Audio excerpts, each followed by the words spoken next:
Okay, so a while back, some of you might remember a guy on Reddit who posted a clip of a solo Devourer run done with Esiemo, where the burst of his bomb detonations almost instantly killed the boss. This guy was probably the closest to building Esiemo correctly, however he didn't fully understand how his abilities work. And to be fair, nobody on YouTube does, because no one fucking plays him. But if he had known about these things that I'll be talking about, he would have gotten the kill without having to use his gun. This video will be slightly different than normal because we're going to briefly talk about how all the abilities work, including quirks I'm not sure anyone has noticed until now. And then we will break down the 3 different builds you can use for Esiemo. But only one is really worth it in my opinion. We have to talk about all his abilities instead of talking about one because literally all of them are going to be used. His kit is pretty fucking involved. Esiemo's first ability is Time Bomb. It's fairly straightforward. You just shoot a bomb and it attaches on impact, waiting to be detonated. Once attached, it will only last for 8 seconds, by the way. This cannot be adjusted by skill duration, so that is something you have to keep in mind when you're laying out your bomb spreads. Time Bomb has 5 skill charges that you can use, but that doesn't mean you can only have 5 bombs out. The only real restriction on how many bombs you can have is the 8-second expiration limit, which is obviously just there to prevent you from stacking 30,000 bombs and crashing the game. I'm skipping to the third ability next because the second ability modifies both the first and the third, so we'll talk about that after. The third ability is Guided Landmine. It is nearly identical to Time Bomb with an exception that instead of attaching to whatever you're aiming at, it will first impact where you aimed, then within a pretty large area it will look for the closest enemy. If it finds one, it will fly over and attach to them, but it will wait for 40 seconds on the ground while waiting for a target, and that duration can be modified. Guided also has 3 skill charges instead of Time Bomb's 5, but makes up for it by doing a lot more damage. Like Time Bomb, there isn't an actual limit on the amount of these you can place other than the time constraints that would stop you. This ability also has a Transcendent mod called Explosive Propaganda, which removes the extra skill charges and brings you down to 1, but gives you the ability to taunt enemies within the range of the supposed bomb. However, it's bugged as fuck right now, and no matter what level enemy hits it, it will die in 1 hit, so the taunt is kind of worthless. Don't ever use that mod. Circling back to the second ability, it is called Blast, and it is your trigger mechanism for both your first and third ability bombs. If you read the description, it says it increases skill power per each bomb placed, up to 5 times at 25% a bomb. This is actually crazy fucking strong, because it doesn't act as a power ratio or an optimization condition bonus. It is its own unique multiplier, so after the end of all your skill power calculations, all your skill damage, it takes that damage and multiplies it by a minimum of 1.25 times if you have 1 bomb, up to 2.25 times if you have 5 bombs. In essence, if you detonate with less than 5 bombs, you are throwing away your damage. And also, if you let a bomb detonate by itself without detonating it using Blast, it gets no bonus. This ability also has a god-awful mistake of a Transcendent mod called Cluster Bomb, but holy shit, do not use it. The effect makes it so every bomb you detonate will then spawn 2 more little mini bombs that do a tiny bit of damage and apply a burn. But no matter how many bombs you detonate, only 1 burn status can actually apply from all of them, and the damage of the mini bombs is so terrible it's insane. You may not see the issue with having more bombs until I let you know that the Transcendent mod removes the stacking power multiplier for having bombs out. So you throw away literally 2.25 times more damage for a couple fucking firecrackers. This is quite possibly the worst trade deal in the history of trade deals. And if you see anyone tell you to use it, they've never even tried to understand how he works. Speaking of things that people don't understand though, Esiemo's bombs snapshot whatever your skill power and or buffs were at the time that you placed them, in addition to whatever buffs you may have active at the time you detonate them. This may be slightly confusing, but when we talk about the 4th ability, it'll make a little more sense, so bear with me. Esiemo's 4th ability is Arche Explosion, and it fucking sucks, with the single saving grace that it is actually amazing for his bombs. The ability just makes it so you sumo pose real quick before running off into the distance, dealing damage to anything you make contact with during the sprint, and then dealing a fairly large bit of explosion damage when the ability ends or when you cancel it yourself, because you absolutely do not have to sit there running the whole time in order to get the buff that comes after. You can end it early, which is important because the buff the ability gives you after the explosion is the most crucial part. The buff is called Madness, and it claims that it gives you a firearm attack percent increase as well as a movement speed increase and a defense decrease, so that's a negative in that regard, but we don't really care because the cool shit is what it doesn't say, and that is that it has a hidden skill power buff of 25%. This power buff is the exact same type as your reactor optimization bonus, by the way, and if you don't understand how that applies, please for the love of fuck and all that is holy,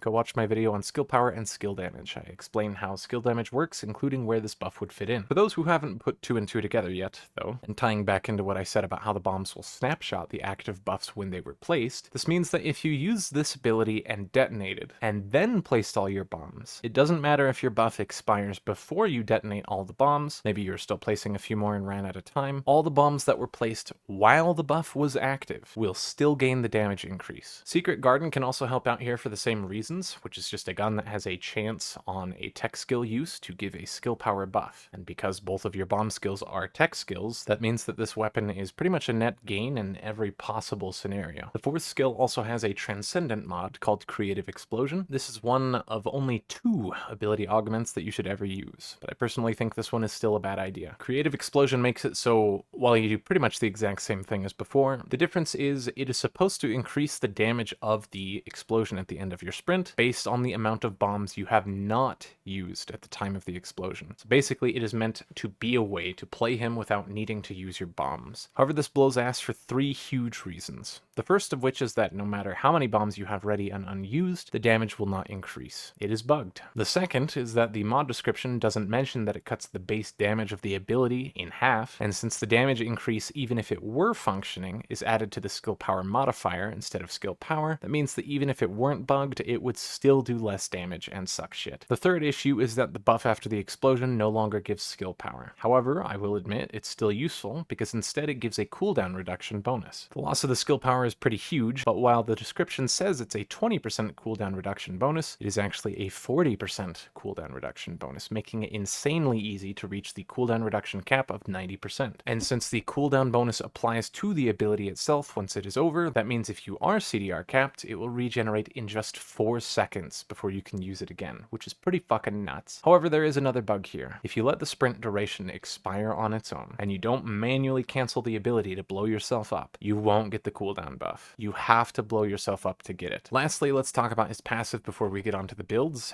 and the passive sucks. It just drops a bomb at your location when you lose all your shields, with a cooldown. There is no build worth building that revolves around that, so instead, the much better option, and the best Transcendent mod for him by far right now, is Explosive Evade, which makes it so instead of needing to lose all of your shields, you only need to roll, and it replaces the dropped bomb with a guided landmine as well, with the higher base skill damage than your regular ones. But otherwise it functions identically to regular guided landmines. Now, for the builds, we're going to talk about the Boss Nuker build and why I think it's actually awful, and then a build that works around the cooldown bonus of the Creative Explosion mod for people who are into freaky shit like that, and then we will top it off with what I believe is the best build possible for him right now on both dungeons and bosses. Obviously, we're just running Explosive Evade, but mandatory is MP Conversion and Nimble Fingers. You need the cooldown reduction that these provide, because more cooldown means that you not only get your dodge bomb back faster, but also your skill stacks as well. So in practice, you'll be able to place more bombs before you need to detonate. In that same vein, we're running Focus on Fire and Focus on Tech instead of Fire and Tech Specialists due to their added cooldown bonuses at a slight loss of firepower ratio and tech power modifier. After which we pump skill power as best as we can with our remaining slots using Spear and Shield and Dangerous Ambush. We will not be slotting our attributes Sensitium mod, as it would be a damage loss over other options, which are all 4 crit mods. I know at this point someone has probably already paused the video to comment something like,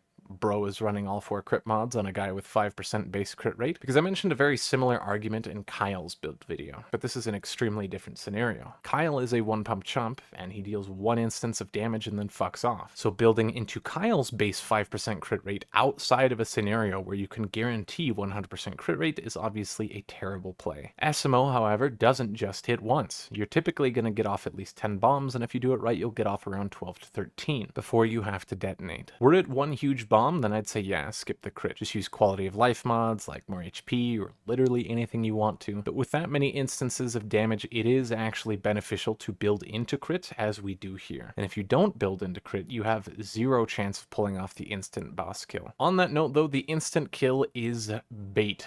The dude on Reddit had to farm so many fucking different tries to get the one where he crit enough to do that much damage. And it is not my intent to bait you, which is why I want to make this clear. Most of the time, this is the kind of shit you're gonna see. Though note, I do not have a Secret Garden reactor, and therefore I'm not using it. And if I did, I'd have a good chunk more health missing here. And if I farmed out better crit RNG, I'm sure I could get the instant kill even without it. But that'd be beside the point. Just because the instant kill is possible does not mean it is practical, and that's why this build is shit. If you do end up using this for whatever fucking reason and want to slot in more HP, just replace Spear and Shield with the HP mod of your choice. Spear is not an optional replacement, by the way. It has to be Spear and Shield that you swap out, or you lose a lot more damage by swapping out literally anything else. For the creative explosion build, I'll try to be quick here, but you run the same focus mods for cooldown as before, but this time we only run MP conversion with no nimble fingers, as the 40% cooldown buff after the explosion puts us up at 88.7% cooldown reduction, a hair away from the 90% cap. Adding in one more mod for 1.3% more cooldown reduction is Troll, so we can slot literally anything else that you would like. In this case, I personally chose to do Frugal Mindset. Paired with the other two range mods, we are now at max range. After that, we are throwing in HP, as the idea for this build is that you're using it in the open world areas, trying to move quicker, blow up huge areas, as you have a 24 fucking meter range. MP Collector to get your MP back after blowing up a cluster of enemies, as MP is going to be an issue otherwise. And then the two blue crit mods are here just to help out here and there, but you can easily swap those out for some cost mods if you would like. Lastly is the good build, and this is just the build I ended up enjoying the most, no matter where I was using it. Same deal on cooldown, 2 focus mods, 2 cooldown mods, then HP, ambush, along with the 2 blue crit mods, and then this time we're using both range mods. In terms of dungeons, the range is nice because you can just spread bombs over an area to lock it down, and then on dungeon bosses, the range lets you drop 3 bombs on a boss body, and then if they have orbs for their invulnerability phase, the 3 bombs with that range will delete them all, after which you can just roll and start unloading all your other bombs and delete that phase's HP bar. And because you've got your cooldown up as high as it is, it's not an issue to just drop another 3 bombs to nuke the orbs again before the next HP bar. This build is a genuinely pleasant dungeon experience.